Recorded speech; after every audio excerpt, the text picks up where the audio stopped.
Welcome back again to my channel, and for today's video we are going to harvest some of my vegetables that I have here in my garden.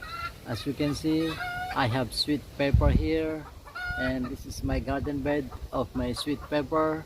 And on my back there's a lot of vegetable in there: eggplant, cauliflower, broccoli, string beans, bok choy, and as you heard, my chicken, there's a lot of eggs.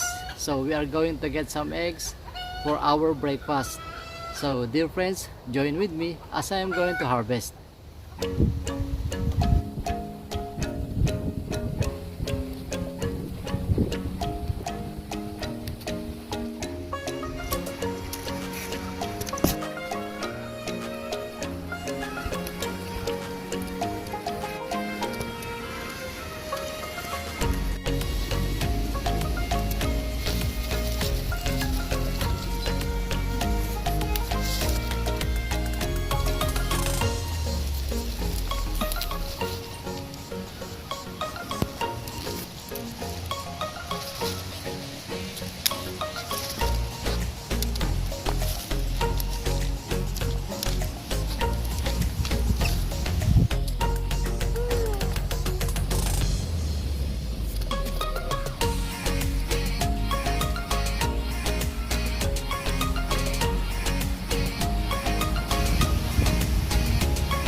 Okay, dear friends, thank you so much for joining me in harvesting of my vegetables, collecting some eggs, strawberries, beans, eggplants, sweet pepper, and let me show you all the harvest that we have.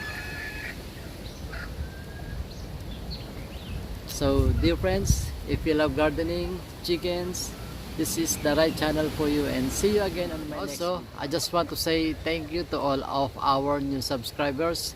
Thank you so much, my friends, and shout out to MRB Max, Mommy Shells, Princess Glam Makeup, and Mercedes Olivos. Mercedes Olivos, with your request, you can add me on my Facebook so I can chat you or send you a message on my messenger. And also thank you so much, Pioneer Lover, for assisting Mercedes Olivos with that. Thank you, my friend. Wandering Win-Win, Madela Junk Shop, Mga Ka-Farmers TV, LM Ados Kitchen, Kuela TV, Jen and Neri Official, Eden Villanueva, Royet Ferrer, Marcos Tudo, Melchor Melencio. Thank you so much again. See you again on my next video.